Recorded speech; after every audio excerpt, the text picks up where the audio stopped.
Good morning students. वेद माता Gayatri public शिक्षण संस्थान के ऑनलाइन प्लेटफॉर्म पर स्वागत है आपका। और मैं कक्षा 11 की रसायन विज्ञान की जो क्लास है अपनी पार्ट नंबर 1 की 12वीं क्लास है वो लेकर के आपके पास में उपस्थित हूँ। तो आज अपन चर्चा करेंगे, जो अपनी पिछली क्लास थी उसमें परमाणु द्रव्यमान के बारे में अपन ने चर्चा की थी, और आज अपन चर्चा करेंगे कि भाई औसत परमाणु द्रव्यमान क्या होता है। औसत परमाणु द्रव्यमान,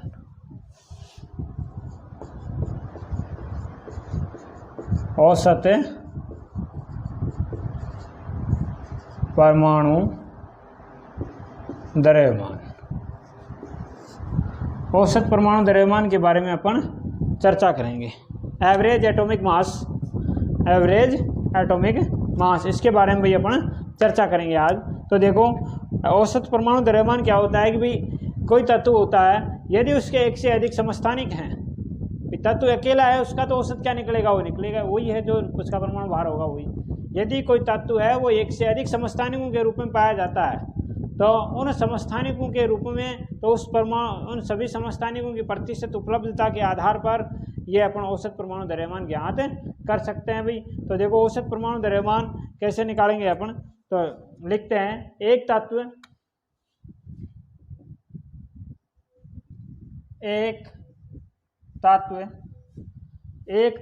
बहुत से समस्थानिकों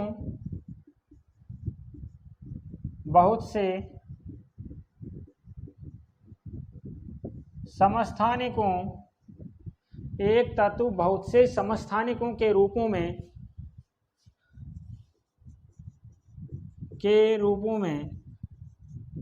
बहुत से समस्थानिकों के रूप में पाया जाता है, रूप में पाया जाता है।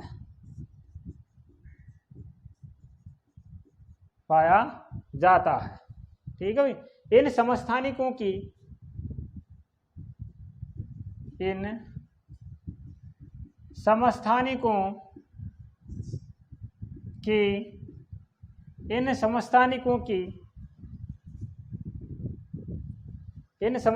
की उपस्थिति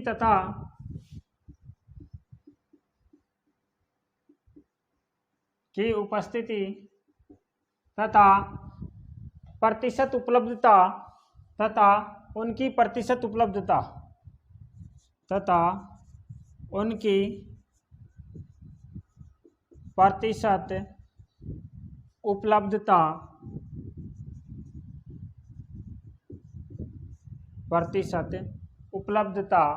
के आधार पर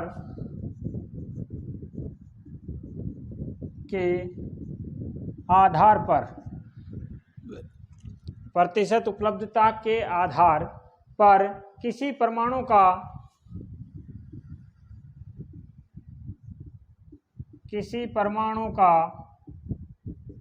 औसत परमाणु द्रव्यमान ज्ञात किया जाता है। औसत परमाणु द्रव्यमान ज्ञात किया जाता है। औसत परमाणु द्रव्यमान ज्ञात किया जाता है भाई। उसके जैसे एग्जाम्पल देखेंगे अपन, तो एग्जाम्पल पहले आप इसको उतारें, फिर एग्जाम्पल लिखवाता हूं।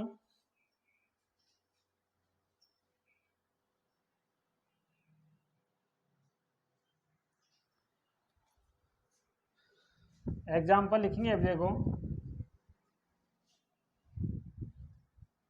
एग्जाम्पल नंबर 1,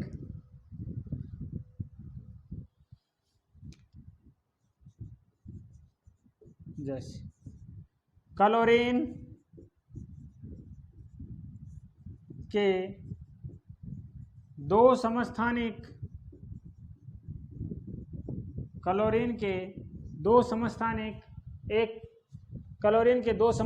हैं भाई, एक क्लोरीन 35 है और एक क्लोरीन 37 है। क्लोरीन के दो समस्थानिक Cl35 तथा Cl37 दो समस्थानिक हैं, एक क्लोरीन 35 है और एक क्लोरीन 37 है। तो ऐसे भी लिखा हुआ मिल सकता है या फिर ऐसे मिल सकता है, ये क्लोरीन 35 तथा क्लोरीन 37। ठीक है। क्लोरीन 35 और क्लोरीन 37 हैं जिनकी प्रतिशत उपलब्धता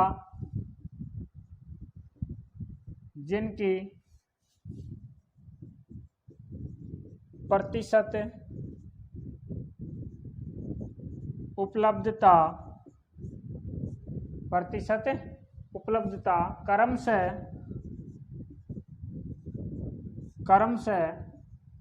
75% तथा 25% है। प्रतिशत उपलब्धता 75% और 25% है। तो क्लोरीन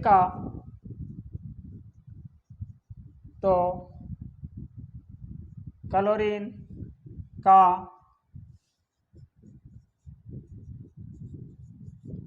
औसत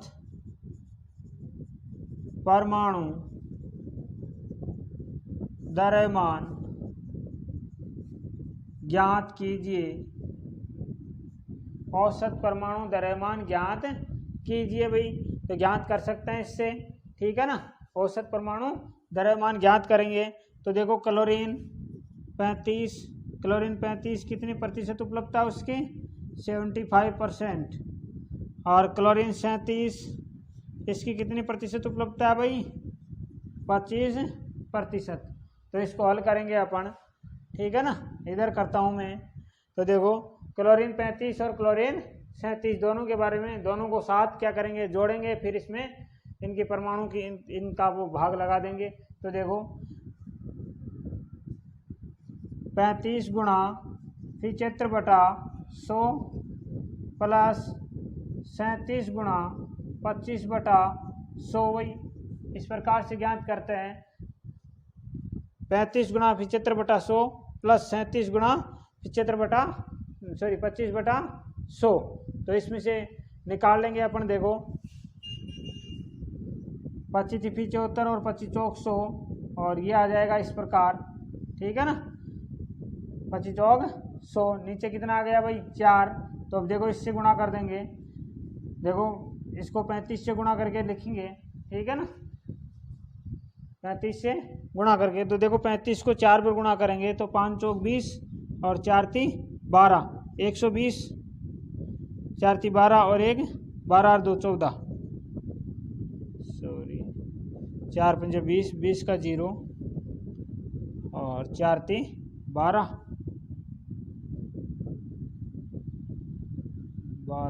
और 140।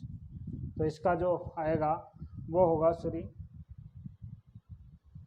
गुणा इसको से अपने पास में ये आ गया 35 गुणा 3/4 प्लस 37 गुणा, तो 37/4 ही रहेगा ये, तो ये एक आ गया ना 37/4। तो इसको गुणा करेंगे तो ये देखो 105, 35 को 3 पर गुणा करेंगे तो 105 आ जाएगा, और बटे 4 प्लस 37/4 भाई, ठीक है ना। अब इसका क्या करेंगे भाई, लघुत्तम ले लेंगे। अब लघुत्तम ले लेंगे तो देखो यहाँ कर देता हूँ मैं,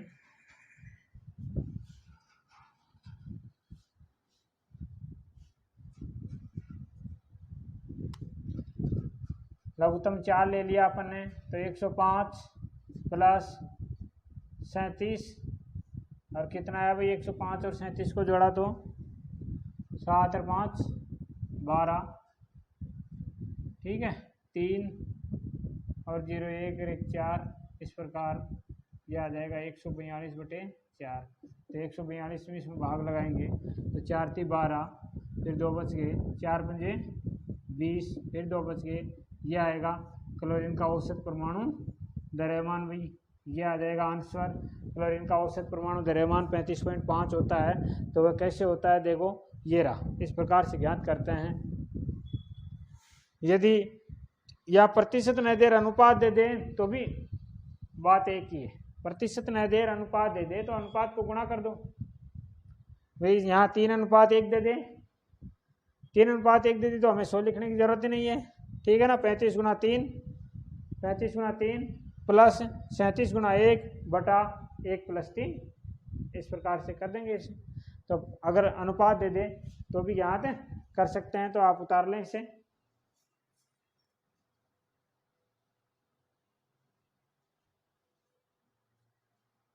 इसके बाद में दूसरा प्रश्न देखते हैं। दूसरा जो प्रश्न है वो है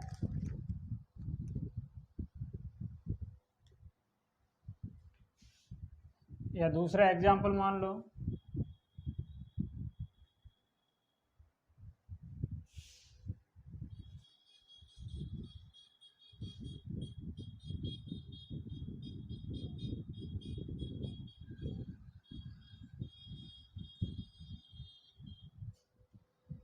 दूसरा जो एग्जाम्पल है वो है भाई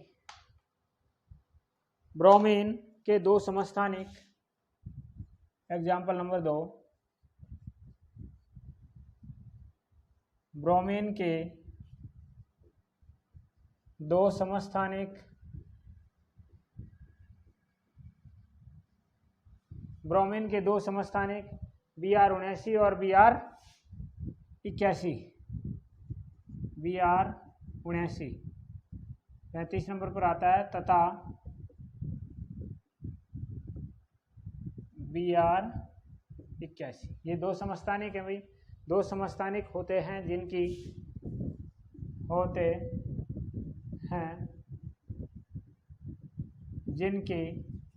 प्रतिशत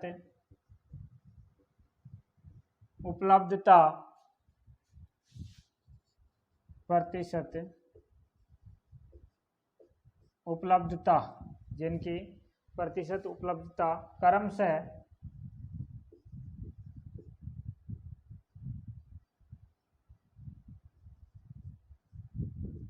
49.7% तथा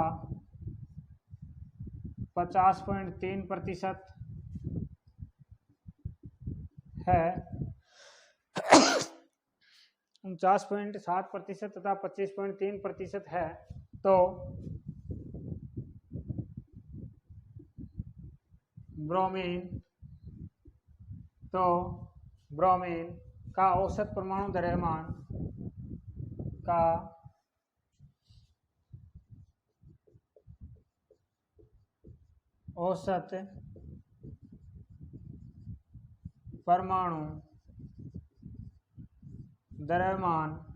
औसत परमाणु द्रव्यमान ज्ञात कीजिए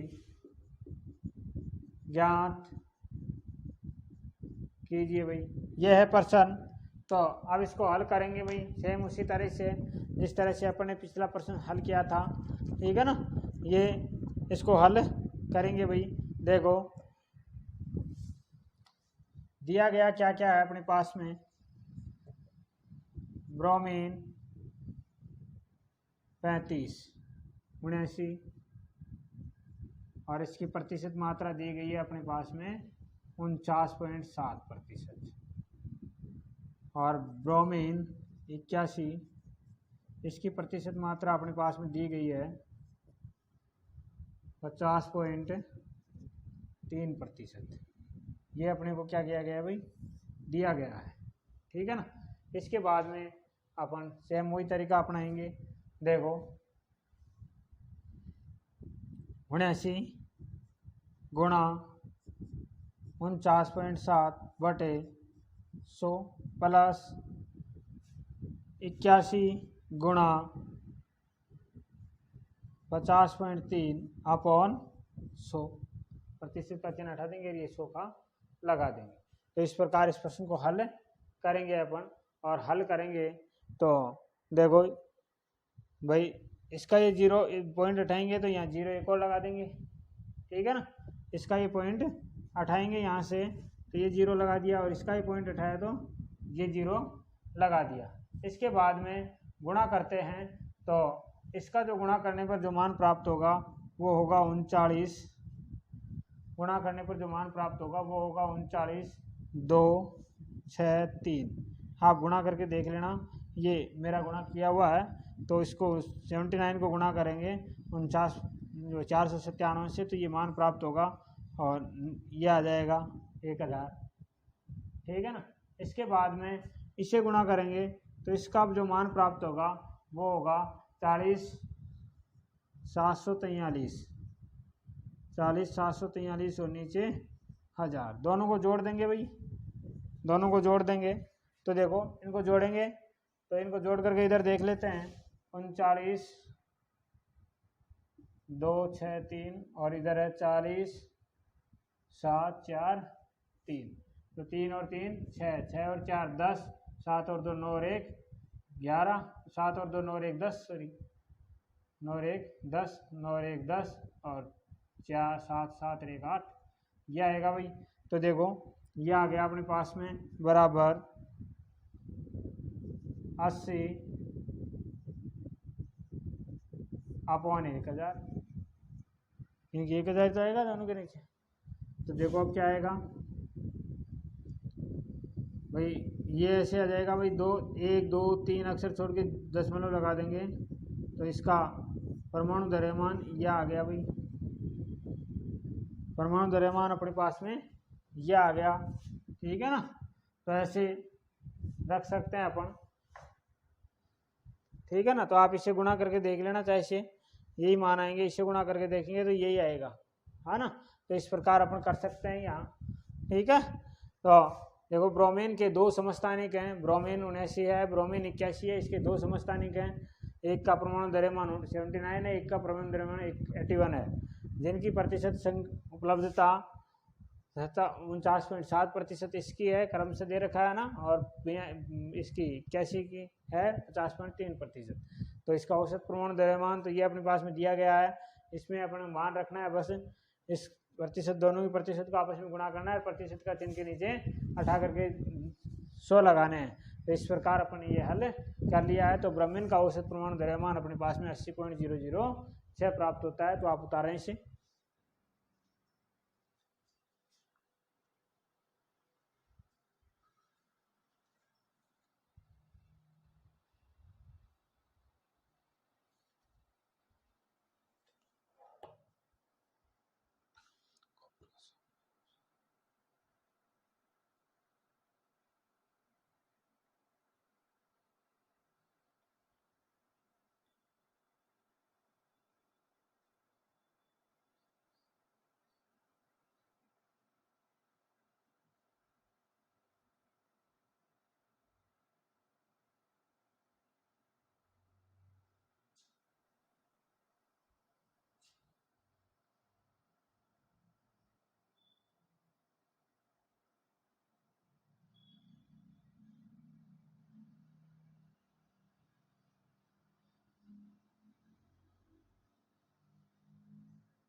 हाँ भाई देखो, यदि प्रतिशत संगठन दिया गया, प्रतिशत संगठन पूछे और अपने को ये औसत परमाणु द्रव्यमान दिया गया है तो भी अपन ज्ञात कर सकते हैं भाई। तो देखो इसके लिए एक प्रश्न और देखते हैं।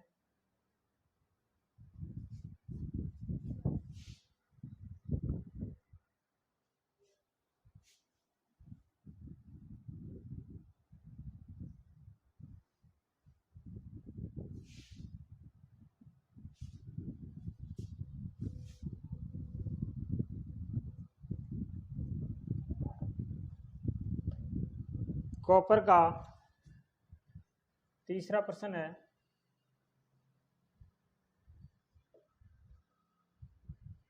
कॉपर का सापेक्ष द्रव्यमान, सापेक्ष द्रव्यमान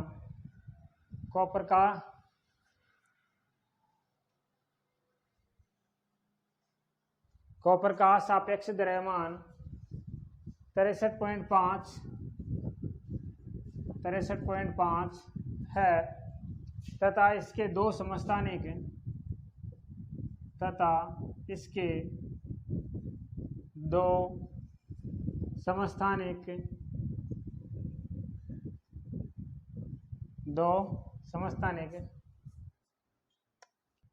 Cu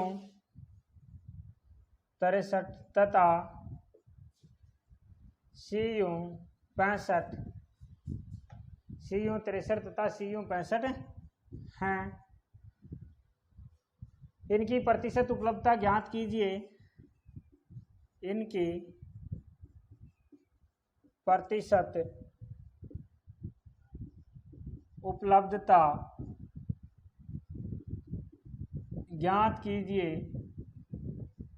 तो देखो भाई, अब हल करते हैं इसे। सेम पर्सन उसी तरीके का है, ठीक है ना। उसमें प्रतिशत संगठन दिया गया था, औसत परमाणु द्रव्यमान पूछ रहा था, इसमें औसत परमाणु द्रव्यमान दे रखा है और ये पूछ रहा है, तो इसका निकाल लेंगे भाई। देखो हल करेंगे इसे। माना, ठीक है ना, माना CU 63 की प्रतिशत या का प्रतिशत संगठन ऐसे लिख देंगे, या प्रतिशत उपलब्धता,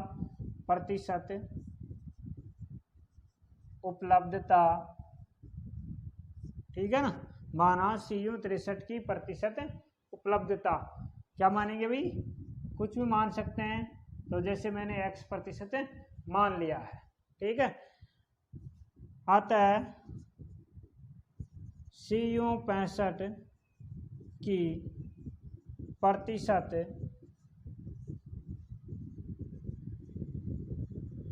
उपलब्धता, CU 65 की प्रतिशत उपलब्धता, तो क्या होगी भाई, प्रतिशत 100 में से निकलता है और परमाणु में 2 ही समस्थानिक हैं। भाई अगले ने बता रखा है भाई समस्थानिक 2 ही हैं, तो इस 100% में 2 ही समस्थानिक होंगे, जिसमें से एक X% है, तो दूसरा क्या हो जाएगा भाई, 100 माइनस X%। ठीक है भाई, दूसरा ये हो गया। हम निकालेंगे CU का औसत परमाणु द्रव्यमान, CU का औसत परमाणु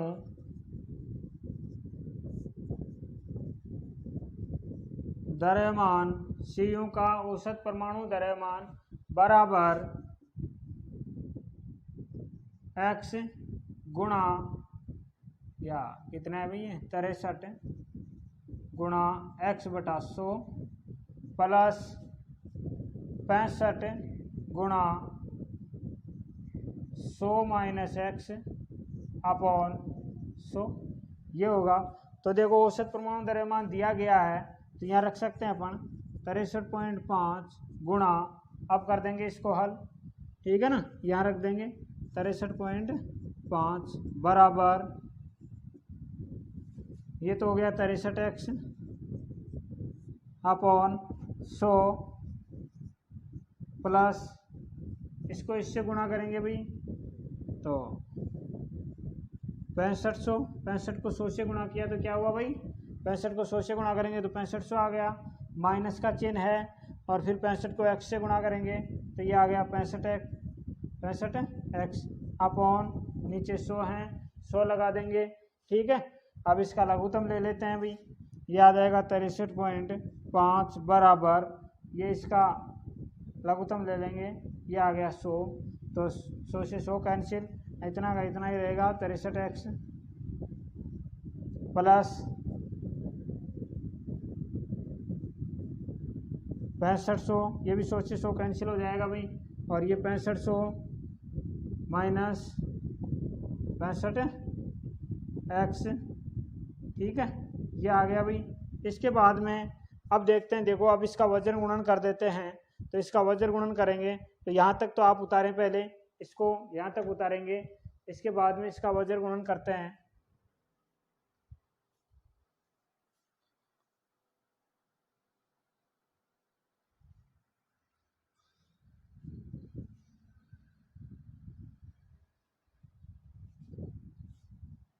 इसके बाद में लिखते हैं, देखो इसका वजन गुणन करके ये हो जाएगा, देखो 63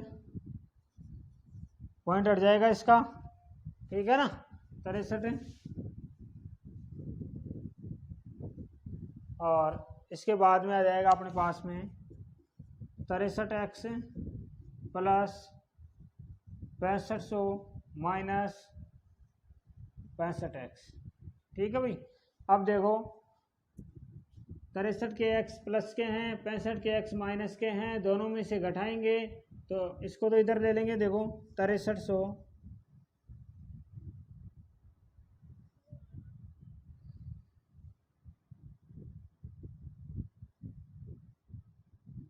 6500 ये सॉरी 63 50 माइनस 65 बराबर 63x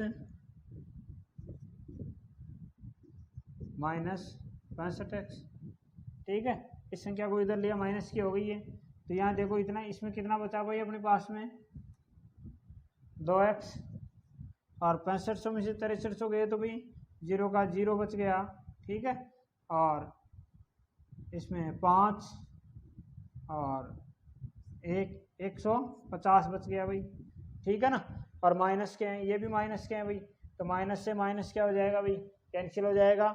और x बराबर 150/2, तो x बराबर 75 ये आ गया भाई। x बराबर, x का मान इतना आ गया। ठीक है, तो आता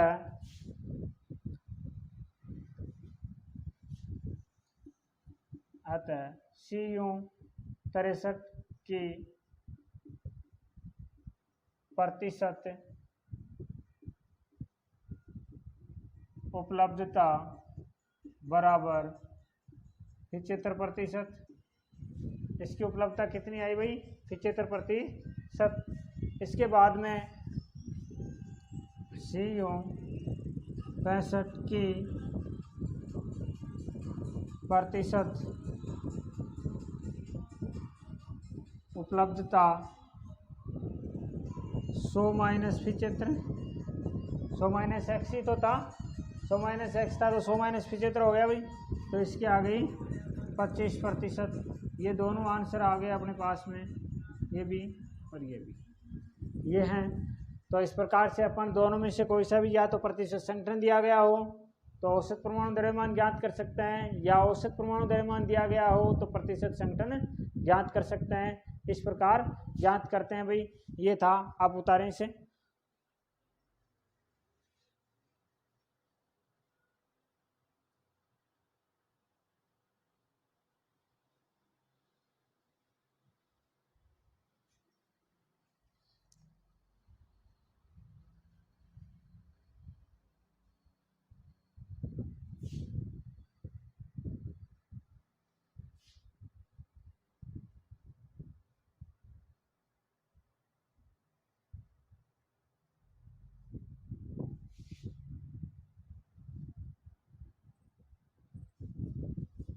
अब देखते हैं भाई आणविक द्रव्यमान।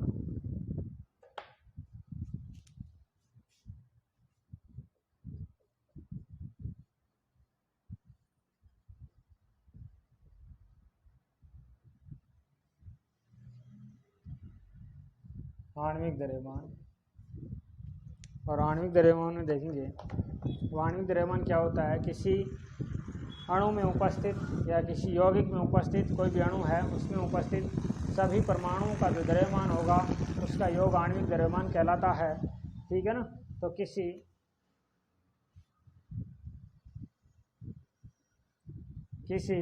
अणु में उपस्थित सभी परमाणुओं की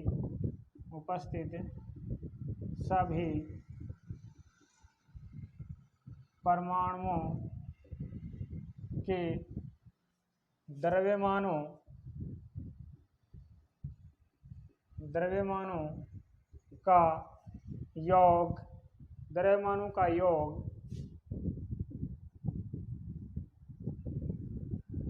आणविक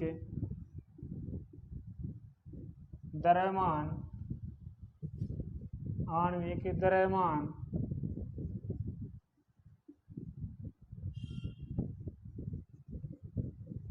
कहलाता है। आणविक द्रव्यमान कहलाता है। तो देखो, जैसे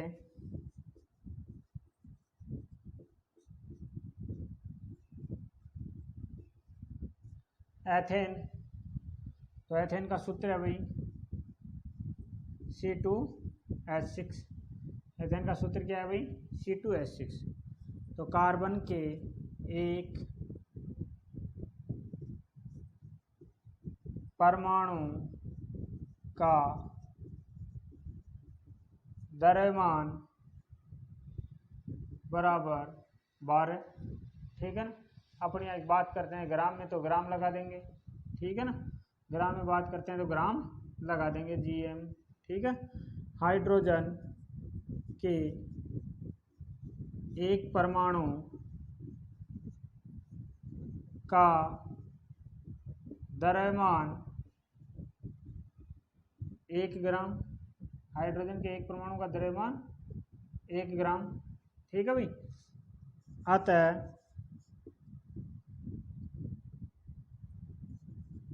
C2H6 का आणविक द्रव्यमान, तो देखो ज्ञात करेंगे इसका, बराबर कार्बन के कितने हैं भाई 2 परमाणु हैं। कार्बन के एक परमाणु का 12 होता है, तो 12 × 2 प्लस इसके कितने हैं भाई 6 परमाणु, एक का 1 होता है, तो 1 × 6, तो देखो 12 दूना 24 प्लस 6 एकम 6, तो बराबर 30। यह आता है एथेन का आणविक द्रव्यमान भाई। आणविक द्रव्यमान या यूनिफाइड भी लिख सकते हैं, ग्राम में भी लिख सकते हैं। ठीक है ना। कुछ भी कोई सी भी इकाई आप दर्ज कर सकते हैं। आप इसे उतारें।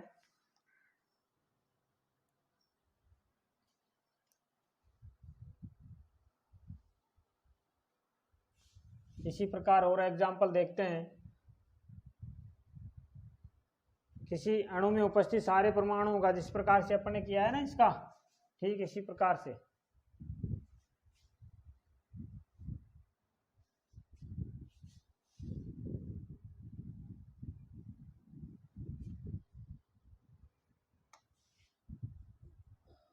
HNO3 का आणविक द्रव्यमान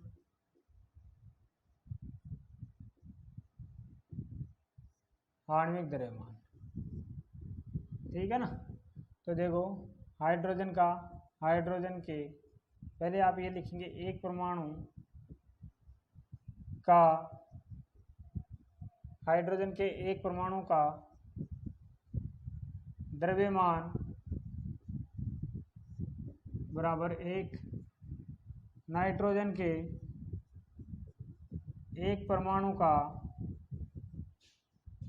द्रव्यमान बराबर 14, ऑक्सीजन के एक परमाणु का द्रव्यमान बराबर 16 होता है भाई। तो देखो सूत्र में रखेंगे 1 × 1 प्लस हाइड्रोजन का एक परमाणु है, 1 का 1 होता है, तो 1 × 1। नाइट्रोजन का एक परमाणु है, 14 होता है 1 का, तो 14 × 1। नाइट्रोजन का एक परमाणु है तो 1 आ गया, ये 14 होता है 1 का। ऑक्सीजन के 3 परमाणु हैं, 16 होता है 1 का, तो 16 × 3। तो देखो 1 प्लस 14 प्लस 16 × 48, तो कितना हुआ भाई 14, 1 4 1 5 8 5 13, और ये 5 4 1 5 1 6, 63 ग्राम या यूनिफाइड लिख सकते हैं। ठीक है ना। इसी प्रकार H2SO4 का देखते हैं भाई, H2SO4 का। ठीक है ना। तो देखो H2SO4 में भी हाइड्रोजन का कितना होगा भाई 1 × 2, या पहले 2 × 1 प्लस सल्फर का, पहले ये लिखो अपन, हाइड्रोजन के एक परमाणु का द्रव्यमान बराबर 1, सल्फर के एक परमाणु का द्रव्यमान बराबर 32 ऑक्सीजन के एक परमाणु का द्रव्यमान बराबर 16। तो देखो 2 गुणा 1 प्लस सल्फर का 1 है तो 1 गुणा 32 प्लस 4 हैं तो 4 गुणा 16। तो देखो 2 एकम 2 प्लस 32 और फिर 100 चौक 64। टोटल कितना हुआ भाई? 2 और 2 4, 4 2 6, 6 और 3 9। तो ये आ गया इसका, ठीक है ना। तो इस प्रकार अपन परमाणु द्रव्यमान ज्ञात कर सकते हैं भाई।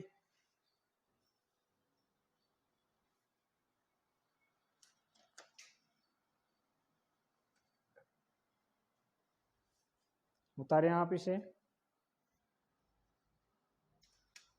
अब ये एक एक तत्व के परमाणु द्रव्यमान आपको अपने बुक की आवर्त सारणी में मिल जाएंगे या उसके पीछे भी दिया हुआ है, तो आप वहां से दे लेना।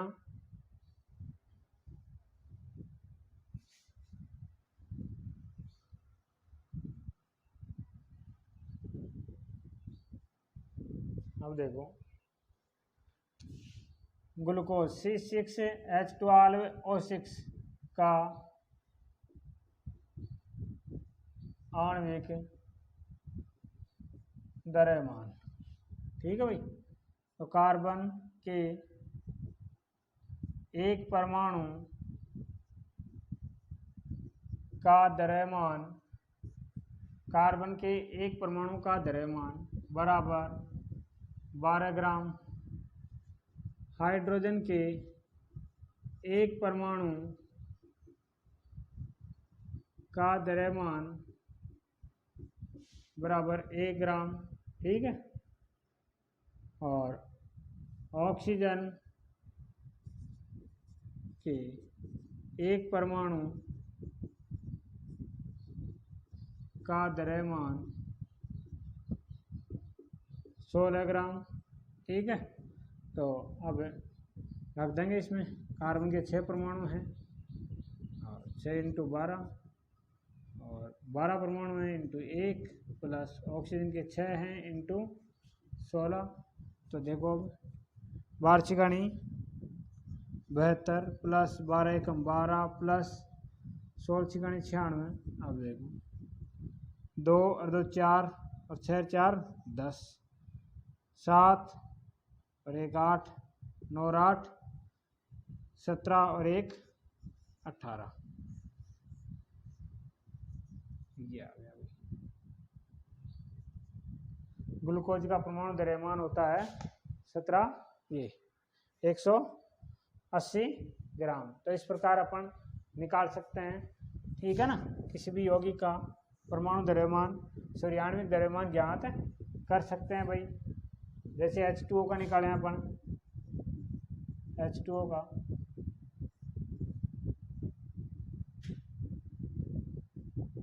आणविक द्रव्यमान। तो देखो हाइड्रोजन के एक परमाणु का भार, एक ऑक्सीजन के एक परमाणु का भार 16। रख देंगे इसमें 2 गुणा 1 प्लस 1 गुणा 16 और तो 2 प्लस 16 बराबर 18, ठीक है ना। इस प्रकार और भी तत्वों का आणविक द्रव्यमान ज्ञात कर सकते हैं अपन। तो उतारेंगे आप इसे।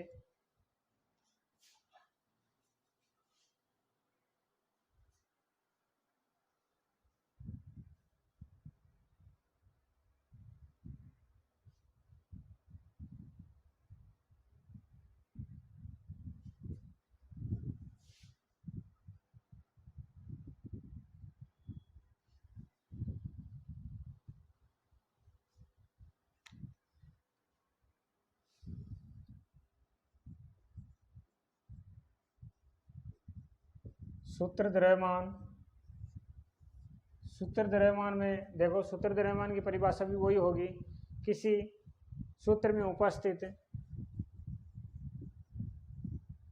किसी सूत्र में उपस्थित सभी, किसी सूत्र में उपस्थित सभी परमाणुओं के द्रव्यमानों का योग, सभी परमाणुओं के द्रव्यमानों का योग, किसी सूत्र में उपस्थित सभी परमाणुओं के द्रव्यमानों का योग सूत्र द्रव्यमान या सूत्र भार कहलाता है। सूत्र द्रव्यमान या भार कहलाता है। यानी कि कोई भी सूत्र है, आणविक सूत्र जो मैंने लिखाए हैं उनके सबके परमाणु द्रव्यमान ज्ञात कर सकते हैं, ये सूत्र भार ज्ञात कर सकते हैं। तो सूत्र भार और आणविक द्रव्यमान दोनों एक सी इकाइयाँ होती हैं। तो आणविक द्रव्यमान सूत्र भार आयनिक यौगिकों का ज्ञात किया जाता है। सूत्र द्रव्यमान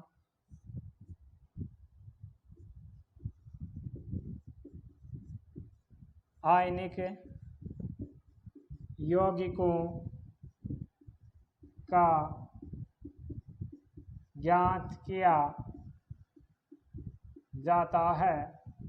तो देखो सूत्र जो आणविक द्रव्यमान होता है और सूत्र द्रव्यमान होता है, सूत्र भार होता है, वो एक ही बात होती है, ठीक है ना। दोनों का संख्यात्मक मान बराबर होता है, ठीक है। तो जैसे NaCl,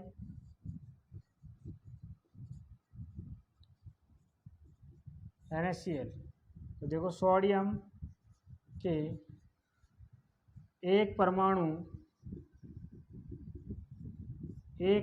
का भार बराबर कितना होगा, 23 ग्राम। एक परमाणु का भार 23 ग्राम। क्लोरीन के एक परमाणु का भार बराबर 35.5 ग्राम। एक परमाणु का भार 35.5 ग्राम होता है। तो रख देंगे इसमें मान। देखो एक परमाणु है इंटू, तरीका वही है सारा निकालने का, आणविक द्रव्यमान का सूत्र द्रव्यमान का तरीका वही है। 23 प्लस 1 गुणा 35.5 तो होगा 23 प्लस 35.5। 1 को 23 से गुणा करेंगे तो 23 ही आएगा। 35.5 को 1 से गुणा करेंगे तो 35.5 ही आएगा। इसके बाद में ये आ जाएगा, देखो 0.5 तो इधर रहेगा ही रहेगा। 3 और 5 8 हो जाएंगे, 3 और 2 5 हो जाएंगे, ये 58 पॉइंट ये आ जाएगा। भाई ये ग्राम में हो सकता है, यूनिफाइड लगा सकते हैं, आप कुछ भी रख सकते हैं, ठीक है। तो एक एग्जाम्पल तो ये था। दूसरा एग्जाम्पल और है, वो आप लिखें, इसको उतारें।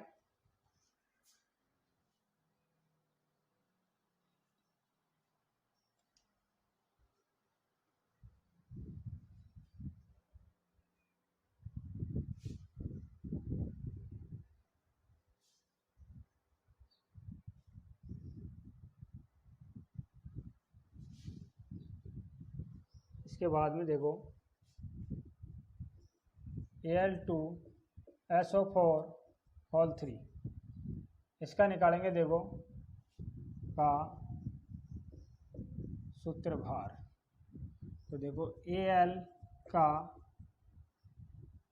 के एक परमाणु का भार बराबर 27 होता है। भाई Al के एक परमाणु का भार 27। सल्फर के एक परमाणु का भार बराबर 32। ऑक्सीजन के एक परमाणु का भार बराबर 16। तो अब इस सूत्र में मान रखेंगे इनका भाई। तो देखो एल्यूमिनियम के कितने परमाणु हैं भाई, 2। तो 2 इंटू 27 प्लस, ठीक है, कोष्टक लगा देंगे, कोष्टक है तो ठीक है ना। और सल्फर का एक परमाणु है तो 1 इंटू 32 प्लस ऑक्सीजन के 4 परमाणु हैं, यहाँ भाई 4 हैं, ये है ना, तो 4 इंटू 16 और कोष्टक को बंद कर देंगे। बाहर जो संख्या नीचे लगी हुई है उसको क्या कर देंगे, इंटू में कर देंगे। तो देखो 27 दूना कितना होता है 54, प्लस कोष्टक में 32 प्लस 16 चौक 64 और गुणा 3, तो 54 ऐसे कैसे रहेगा भाई, प्लस देखो 32 और 64 को जोड़ेंगे तो 4 और 2 6, 6 और 3 9 गुणा 3, अब आ जाता है देखो 54 प्लस 36 18 96 आएगा, है ना, 36 18 और 9 3 27, 27 1 28, तो अब इनको जोड़ेंगे तो देखो 8 और 4 12 और 8 4 12 और 8 6 14, 14 का चौका और 2 और 1 3, 342 आ जाएगा भाई इसका परमाणु द्रव्यमान। 342 यूनिफाइड लिख सकते हैं, ग्राम लिख सकते हैं, कोई सा भी लिख सकते हैं। तो इस प्रकार ये अपन परमाणु सूत्र द्रव्यमान ज्ञात कर सकते हैं, किसी भी यौगिक का सूत्र द्रव्यमान ज्ञात किया जाता है, ठीक है ना। तो एक सूत्र द्रव्यमान ज्ञात कर सकते हैं इस प्रकार। तो और एग्जाम्पल देखेंगे, देखो इधर देख लेते हैं, CaCO3 इसका निकालेंगे। तो देखो कैल्शियम का के एक परमाणु का द्रव्यमान 40 होता है भाई, और कार्बन के एक परमाणु का द्रव्यमान 12, ऑक्सीजन के एक परमाणु का द्रव्यमान 16, तो रख सकते हैं इसमें। देखो कैल्शियम का एक परमाणु है 40 प्लस कार्बन का एक परमाणु है 12 प्लस ऑक्सीजन का 3 परमाणु है, तो 3 गुणा 16, तो 40 प्लस 12 प्लस 16 3 48, कितना हो भाई 48, तो 8 और 2 10, 4 और 1 5, 5 और 4 9, 9 और 1 10, तो ये 100 यूनिफाइड, ठीक है। यूनिफाइड में यहाँ यू में लिखेंगे, फिर यहाँ ना यूनिफाइड में होगा। ये मात्रक यूनिफाइड लिख सकते हैं, एटॉमिक मास यूनिट भी लिख सकते हैं, या फिर आप ग्राम भी लिख सकते हैं, ठीक है ना। तो इस प्रकार अपन परमाणु द्रव्यमान ज्ञात करेंगे। तो ये औसत सूत्र द्रव्यमान, तो आप इसे उतारें एक बार।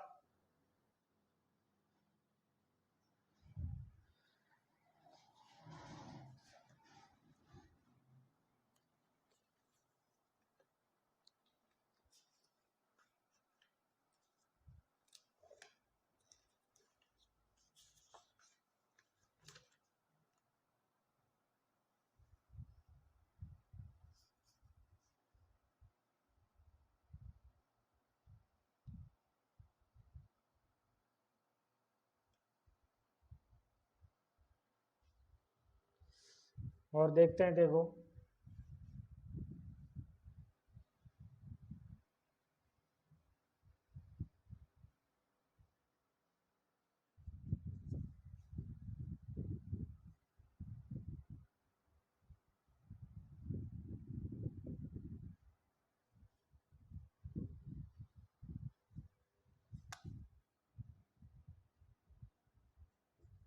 K2C2O4 पोटेशियम ऑक्जिलेट, इसका नाम है पोटेशियम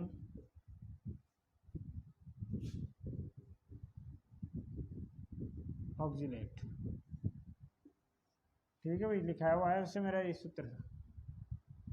तो देखो पोटेशियम का एक परमाणु का द्रव्यमान 39 होगा भाई, ठीक है। कार्बन के एक परमाणु का द्रव्यमान 12, ऑक्सीजन के एक परमाणु का द्रव्यमान बराबर 16 रख सकते हैं इसमें। पोटेशियम के 2 परमाणु हैं भैया, है ना, कार्बन के 2 हैं, ऑक्सीजन के 4 हैं, तो 2 गुणा 39 प्लस 2 गुणा 12, कार्बन का 12 है, 39 ये पोटेशियम का है, 12 कार्बन का है, प्लस 4 गुणा 16। तो देखो 39 को 2 से गुणा करेंगे, 9 दूनी 18, 3 दूनी 6, 1 7, प्लस 12 को 2 से करेंगे तो 24, प्लस 16 को 4 से करेंगे तो 16 चौक 64। अब इसे जोड़ देंगे तो 8 और 4 12, 12 और 4 16, 1 आ गया तो 7 और 1 8, 8 तो 10, 10 और 6 16। तो इस प्रकार यह आएगा 166 यूनिफाइड। तो इस प्रकार किसी भी सूत्र का परमाणु द्रव्यमान ज्ञात है, किसी सूत्र का जो आणविक द्रव्यमान है वो ज्ञात किया जा सकता है भाई। इसके बाद में और एग्जाम्पल्स देखते हैं अपन, उतारें आप इसे।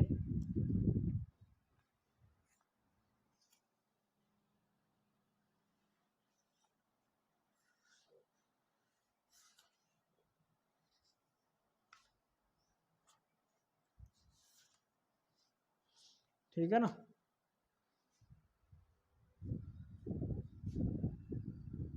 CH2Cl2 इसका निकालेंगे भाई, डाइक्लोरोमेथेन नाम है इसका, डाइक्लोरोमेथेन, या फिर मैथिलीन क्लोराइड भी, मैथिलीन डाइक्लोराइड भी लिख सकते हैं इसे, मैथिलीन डाइक्लोराइड, क्योंकि 2 क्लोरीन है, ये समूह मैथिलीन है। तो देखो कार्बन के एक परमाणु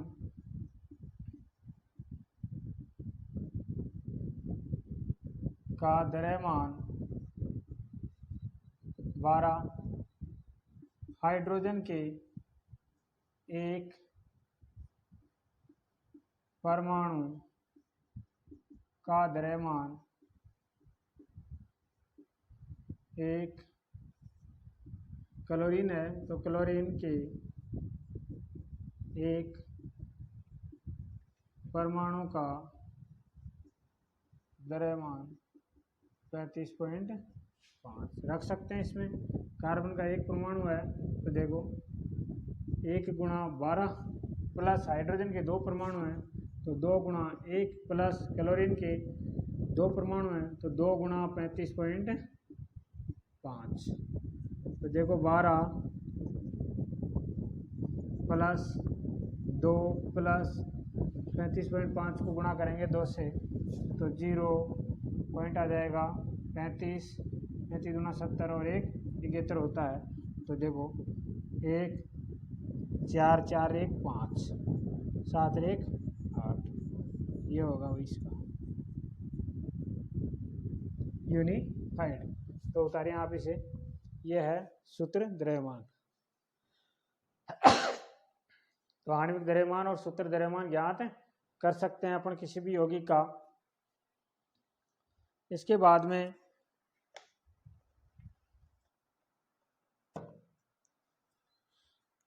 आगे देखते हैं अपन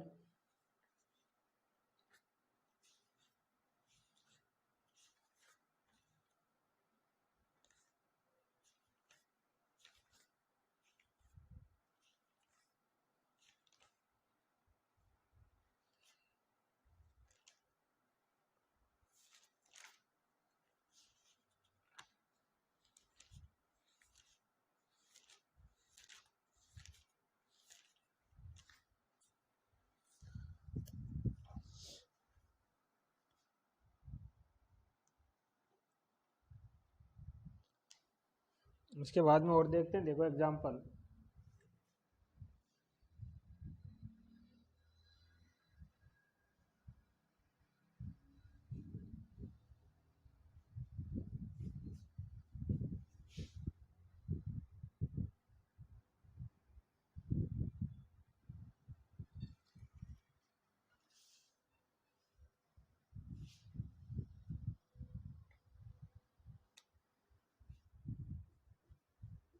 K2CO3,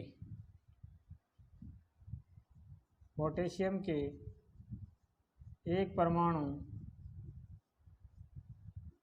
का भार बराबर 39, कार्बन के एक परमाणु का भार बराबर 12। भैया आप इतनी प्रैक्टिस कर लेंगे तो आपको ये ऑक्सीजन लिखने की ज़रूरत नहीं पड़ेगी, डायरेक्ट कर सकते हैं आप। ऑक्सीजन के पर ये आप लिख के करेंगे ना तो ये आपको याद हो जाएगा, बार बार प्रैक्टिस करते रहेंगे तो। एक परमाणु का भार बराबर 16। ठीक है भाई, अब करते हैं। देखो 2 गुणा पोटेशियम के 2 परमाणु हैं तो 2 आ गए, 2 गुणा 1 का कितना होता है 39, तो 39 से गुणा कर देंगे, प्लस कार्बन का 1 परमाणु है तो 1 आ गया, और 1 का कितना होता है 12, तो 12 से गुणा कर देंगे, प्लस ऑक्सीजन के कितने परमाणु हैं 3, 3 गुणा 16। ठीक है, ये परमाणुओं की संख्या सूत्र में लिखी हुई है, वो देखेंगे भाई। तो देखो 39 को इससे गुणा करेंगे, 9 दूनी 18, 3 दूनी 6 और 1 7, प्लस 12 एकम 12, प्लस 16 थी 48। ठीक है ना, इस प्रकार 8 और 2 10, 10 और 8 18, 7 और 1 8, 8 और 4 12, 12 और 1 13, 138।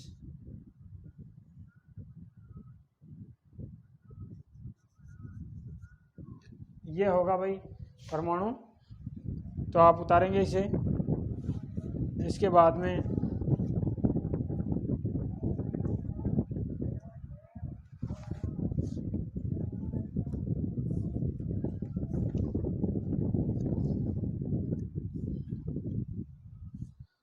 एक और देख लेते हैं भाई। देखो NaHCO3, NaHCO3 का परमाणु सूत्र द्रव्यमान देखेंगे भाई। देखो सोडियम का